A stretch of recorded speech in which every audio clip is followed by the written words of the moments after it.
नमस्कार दोस्तों, jetty news में आपका स्वागत है। तो आज हमारे बीच ऑल इंडिया मजलिस इत्तेहादुल मुस्लिमीन के युवा अध्यक्ष शुएब खान जी मौजूद हैं और जो कल की घटना जो वारदात हुई थी सीएम के काफिले में जो हमला हुआ था उसके बारे में पूछेंगे। तो सर आपके जेटी न्यूज़ में स्वागत है सर आपका। तो जो कल जो हमले हुई सर सीएम की काफिले पे, तो उसमें क्या है, कारण क्या था?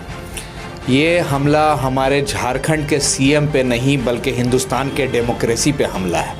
आप अगर देखेंगे कल के न्यूज़ से तो ये सरासर देखने को मिल रहा है कि डेमोक्रेसी को कुछ लोगों ने कुछ पॉलिटिकल पार्टी के सपोर्ट की वजह से आज उन्होंने डेमोक्रेसी को ताक पे रख दिया है।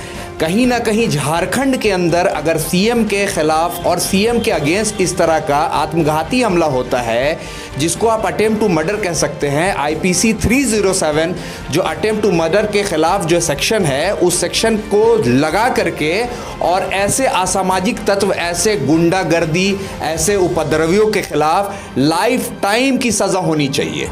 तो सर ये कारण था सर जो अपर बाजार में जो मंदिर तोड़ी गई थी कि जो कोई वारदात में, और उसमें भैरव सिंह जी मौजूद थे, तो उसमें क्या कहेंगे उसके बारे में? उनके बारे में मैं ये कहना चाहूँगा कि वो शुरू से एक ब्लैक लिस्टेड एलिमेंट के रूप में नज़र आ रहे हैं। पुलिस अगर इससे पहले उन पे एक्शन लेती तो शायद उनको इतनी हिम्मत नहीं होती। आज हमारे सीएम हेमंत सोरेन सिर्फ हमारे सीएम नहीं है, वो हमारे गार्जियन के तरह।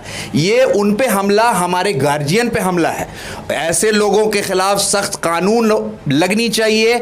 और ख़ासकर मैं जिस तरह से डीजीपी साहब MV राव ने कहा, जिस तरह से SSP SK झा ने कहा कि सख्त से सख्त सजा दी जाएगी, तो हम भी उनसे ये मांग करते हैं कि उनको जल्द से जल्द, अगर वो इस चीज में लिप्त हैं, तो उनको जल्द से जल्द गिरफ्तार किया जाए और उनके खिलाफ एक्शन ली जाए। तो सर क्या किशोरगंज में जो धरना प्रदर्शन हुआ, क्या वो उचित था सर वहाँ पे करना?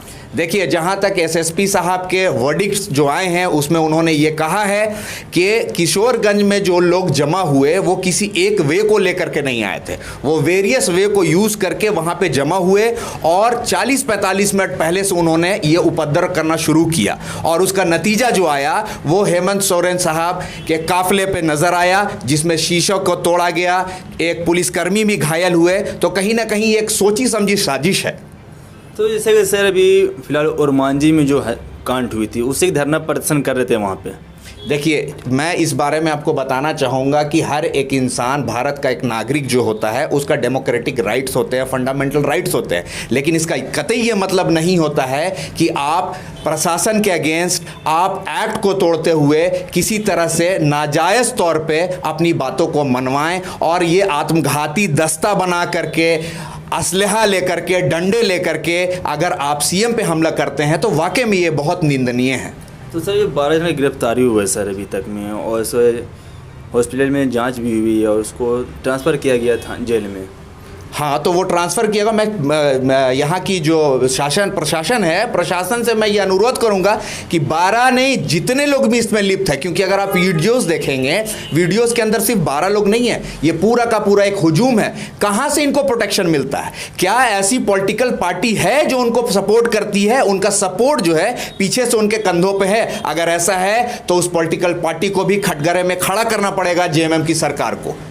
हमारे जो गार्जियन, हमारे जो सीएम है, उनके खिलाफ जो इस तरह की एक्शन ली गई है, इस तरह की कार्रवाई की गई है, इस तरह का आत्मघाती हमला किया गया है, जान से मारने तक की सोच इन्होंने, षड्यंत्र जो रचा है, उसके खिलाफ अभी हमारे झारखंड के सारे निवासियों को एकजुट होकर के इसके खिलाफ एक मोर्चा खोलना होगा। सर जैसे 12 लोग गिरफ्तार हुए हैं और जिसमें मुख्य अतिथि बताया जा रहा है वो भैरव सिंह है, और उसके अभी तक अरेस्टिंग नहीं हुई है, जबकि 24 घंटा हो चुका है। ये अरेस्टिंग बहुत जल्दी होनी चाहिए और हम इसका डिमांड कर रहे हैं, MIM के बैनर से हम इनका डिमांड कर रहे हैं कि इनकी जल्द से जल्द गिरफ्तारी होनी चाहिए। अगर ऐसा नहीं होता है तो कहीं ना कहीं एक जो डेमोक्रेसी के अंदर में जो एक इंसान एक सभ्य तौर के, एक सभ्य नागरिक के रूप में आता है, वो कहीं ना कहीं रोड पे आ जाएंगे। हमारे सीएम पे हमला कौन है ये इंसान? और इस तरह की चीज़ों को और इस तरह की हरकतों का ये जो सामने नज़र आते हैं, पिछले अभी इनका प्रीवियस रिकॉर्ड भी ख़राब रहा है। अगर आप देखेंगे तो जो प्लान किया गया था, जो इस तरह की चीज़ें हुई थी, वो कहीं ना कहीं उनके खिलाफ जाती है। तो कहीं ना कहीं प्रशासन को सख्त कार्रवाई करते हुए जल्द से जल्द उनकी गिरफ्तारी होनी चाहिए।